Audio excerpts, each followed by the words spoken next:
pourquoi on voit des baleines à La Réunion de façon assez importante ces dernières années? Pour une raison relativement simple, c'est qu'on a arrêté de les tuer. Là, on a la chance de pouvoir sortir en mer avant 9 h. On a une dérogation pour pouvoir faire de la collecte de données scientifiques. Là, on a vu un saut notamment qui doit être au moins à 4-5 km.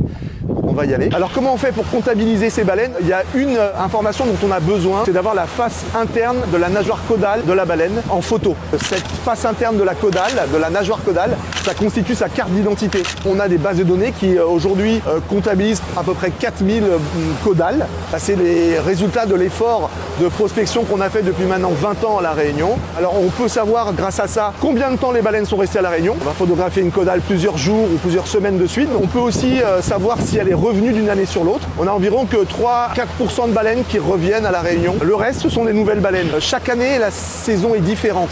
On a des années avec une très forte présence de baleines, comme l'année dernière qui a été absolument incroyable, avec 1156 individus. Et puis des années très faibles. On pense par exemple à 2021 avec seulement 13 baleines pendant toute la saison. Alors ces variations, on les explique par la difficulté qu'ont les baleines à se nourrir en Antarctique certaines années, qui va déterminer leur capacité à migrer plus ou moins loin vers les zones tropicales où elles se reproduisent. Elles se répartissent sur tout un tas d'endroits. Ça peut être Madagascar, le Mozambique, la Tanzanie, Maurice. Enfin, on a des partenaires dans toutes ces zones avec lesquels on travaille et on échange nos données sur des outils communs pour pouvoir suivre ces baleines aussi, ce qu'on appelle des recaptures. On peut avoir vu une baleine à La Réunion et la revoir à Maurice, à Madagascar, voire même beaucoup plus loin. On a des baleines qui sont venues ici à La Réunion qu'on avait déjà vues précédemment au Brésil. Donc on enrichit cette connaissance sur les baleines à bosse au fil des années. On a encore beaucoup de choses à apprendre, mais ce sont aujourd'hui des animaux qui sont devenus emblématiques de l'île et qui constituent vraiment son patrimoine naturel le plus exceptionnel. La chasse à la baleine, elle est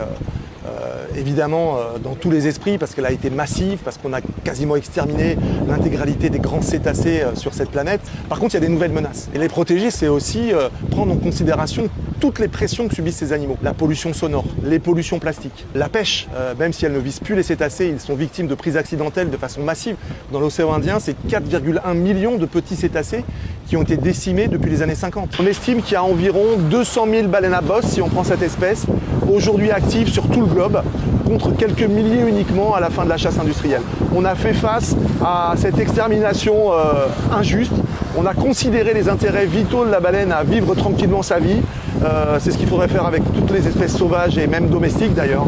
Et donc cette cohabitation aujourd'hui paisible avec les baleines globalement partout devait constituer un modèle pour l'humanité.